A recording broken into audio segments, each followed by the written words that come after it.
Assalamualaikum warahmatullahi wabarakatuh.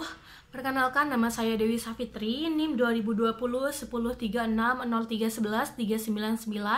Pada kesempatan kali ini saya akan melakukan review materi dari mata kuliah Politik dan Pemerintahan di kawasan Pasifik. Dan review materi kali ini sudah memasuki review materi ke-6 dengan tema yaitu Politik dan Pemerintahan di Kaledonia Baru. Sebelumnya saya akan sedikit menyebutkan mengenai profil dari Kaledonia Baru ini. Profil yang pertama, nama resmi dari Kaledonia Baru ini yaitu New Caledonia atau Nouvelle Caledonia. Bentuk negara dari Kaledonia ini merupakan teritori Prancis atau merupakan sebuah negara yang diberikan otonomi khusus dari Prancis di Pulau Noumea di tahun 1998. Ibu kotanya terletak di Noumea dan bahasa resmi yang digunakan yaitu bahasa Prancis, dan kepala pemerintahannya ini dipimpin oleh 11 orang. Yang pertama yaitu pimpinan presiden, yang kedua yaitu wakil presiden, yang ketiga yaitu menteri luar negeri yang dipegang oleh Prancis, dan juga menteri seberang laut yang juga dipegang oleh pemerintah Prancis. Sedangkan untuk Partai Kongres Kaledonia ini dibagi menjadi 3. Yang pertama yaitu Caledonia Assembly, yang kedua yaitu Partai Generation, dan yang ketiga yaitu Independent Group. Yang dimana Independent Group ini merupakan perkumpulan dari 3 jenis golongan. Yang pertama yaitu kelompok loyalis kepada Prancis, yang kedua yaitu kelompok tengah, dan yang ketiga yaitu kelompok pro kemerdekaan. Dan hari nasional yang dirayakan di Kepulauan Solomon ini merupakan hari nasional Prancis. Dan Kaledonia Baru ini bisa dikatakan sebagai satu-satunya wilayah di kawasan Melanesia yang belum merdeka, dan merupakan salah satu dari 3 wilayah koloni Prancis yang berada di kawasan Pasifik Selatan. Selanjutnya saya akan membahas mengenai sejarah singkat Kaledonia Baru. Yang pertama yaitu latar belakang. Kaledonia Baru ini ditemukan oleh seorang kapten yang bernama James Cook dalam pelayarannya di tahun 1774. Yang dimana pada saat James Cook ini bersandar atau berlabuh di di New Caledonia ini, ia menyadari bahwa masyarakat yang bermukim di kawasan New Caledonia ini merupakan masyarakat yang ramah dan juga baik, sehingga setelah didatangi oleh Kapten James Cook ini, banyak sekali bangsa-bangsa Eropa yang terdampar mulai mendatangi kawasan New Caledonia ini. Kemudian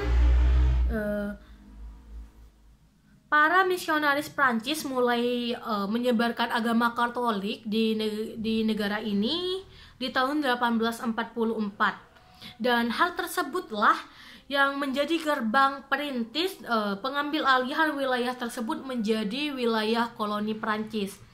Dan di tahun 1853 Prancis menguasai Kaledonia Baru secara penuh, yang dimana perebutan wilayah ini sangat erat dengan Inggris, karena Prancis mengklaim wilayah tersebut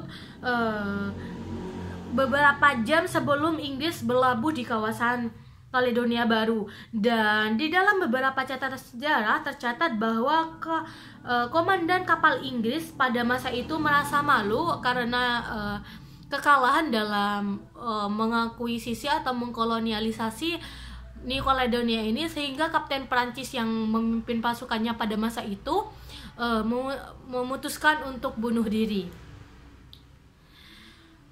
Penguasaan wilayah Kaledonia Baru oleh Prancis bertujuan untuk memperkuat kepentingan angkatan laut dan juga kepentingan komersial Prancis.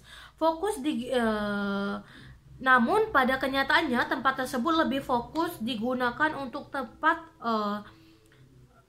pembuangan narapidana atau tahanan tahanan hukum dari negara Prancis, sehingga bisa dikatakan New Caledonia ini merupakan tempat pembuangan bagi warga-warga Prancis yang sudah terjerat kasus atau atau para narapidana.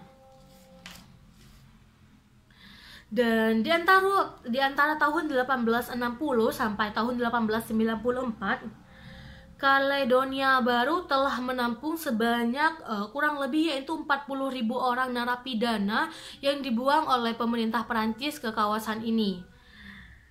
Sebagian besar tahanan yang bebas ini memilih untuk dan sebagian besar para tahanan yang telah bebas ini telah terbebas dari masa hukumannya ini memilih untuk menetap di kawasan New Caledonia dibandingkan untuk kembali ke negara asalnya, yaitu negara Perancis. Yang dimana selain itu pemerintah Prancis ini juga merayu atau memberikan sebuah bantuan kepada para narapidana yang telah menyelesaikan masa hukumannya, yaitu untuk tetap bermukim di kawasan New Caledonia, dan mereka akan diberikan sebuah modal yang dimana modal tersebut nantinya akan digunakan untuk membuat sebuah usaha agar kawasan New Caledonia ini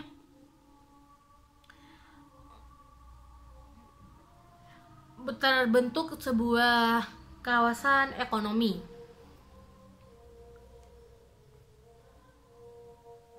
Dan ternyata hal itu memberikan dampak negatif terhadap para warga asli dari negara Kaledonia ini, yang mana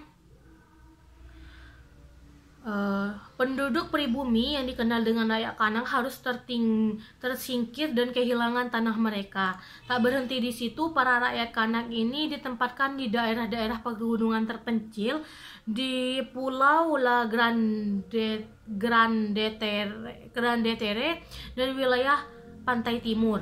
Penduduk pribumi ini meminta izin setiap penduduk pribumi yang ingin keluar atau bekerja ke kota harus mendapatkan izin kepada para penjaga atau tentara Perancis yang menjaga kawasan tersebut. Selanjutnya yaitu pengambilan lahan dan juga pengasingan penduduk pribumi rakyat kanak menimbulkan kemarahan, sehingga di tahun 1878 beberapa suku Kaledonia Baru mencoba melakukan revolusi dengan membunuh para pemimpin Perancis yang mengakibatkan 200 orang Perancis meninggal dan 100 rakyat kanak ini tewas. Selanjutnya yaitu kebangkitan rakyat kanak.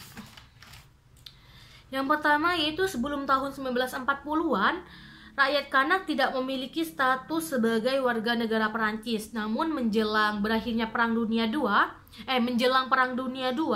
yang mana wilayah Kaledonia Baru digunakan sebagai kubu terdepan pasukan sekutu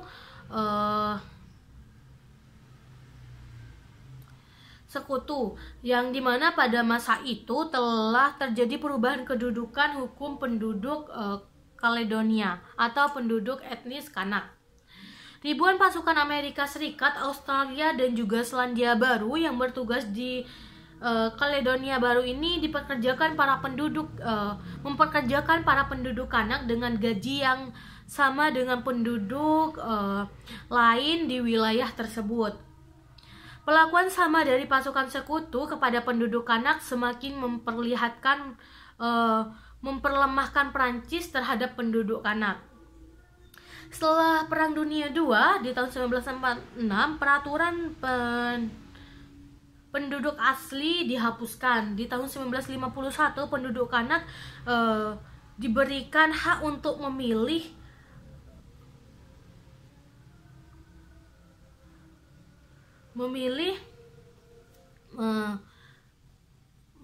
yang dimana pada saat itu pemilihan tersebut terjadi karena adanya seorang politikus yang asli Prancis menikahi seorang anak kepala suku asli etnik Kanak, sehingga akibat dari pernikahan tersebut ternyata aktor politik dari Prancis ini mulai membuat sebuah partai yang dikenal dengan Union Caledonia, yang dimana partai ini merupakan partai multirasial, yang dimana partai ini sepenuhnya mendapatkan dukungan dari rakyat Kanak. Dan di tahun 1956 pemerintah ini memberikan hak otonomi internal bagi Kaledonia Baru dalam bentuk loi cadre.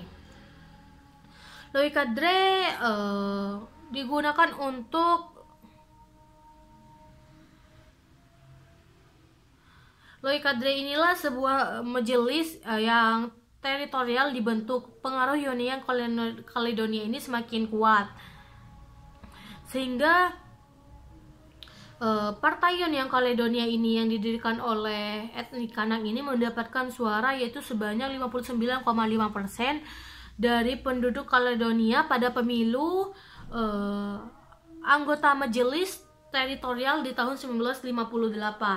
Selanjutnya saya akan membahas mengenai dinamika politik Kaledonia Baru. Yang pertama yaitu politik Prancis di Kaledonia Baru. Politik Prancis di Kaledonia Baru diarahkan pada 3 kepentingan. Yang pertama yaitu tuntutan kemerdekaan dari rakyat Kanak. Yang kedua yaitu menjamin hak pemukim Prancis. Yang ketiga yaitu kepentingan strategis Prancis. Namun masing-masing kelompok masyarakat Kaledonia Baru memiliki pemikiran yang berbeda mengenai rencana-rencana yang diusulkan oleh pemerintah Prancis. Berdasarkan sejarah, sejak berlakunya loi cadre di tahun 1956, penduduk Kanak menyadari adanya sedikit perbaikan atas kondisi kehidupannya, baik sosial, ekonomi, maupun politik. Keharmonisan antara ras juga cukup terjaga sampai tahun 1960-an. Pada saat itu, Partai Union Caledonia Baru ini hanya berfokus untuk mendapatkan hak otonomi internal bagi Kaledonia Baru yang perjuangannya melalui konstitusional. Keharmonisan antar ras tersebut terganggu sejak tahun 1962 sampai 1963, yang dimana terjadi instabilitas karena adanya sebuah wasiko atau kudeta di Kaledonia Baru. Lalu Dewan Pemerintah Kaledonia Baru dinilai tidak mampu untuk menyelesaikan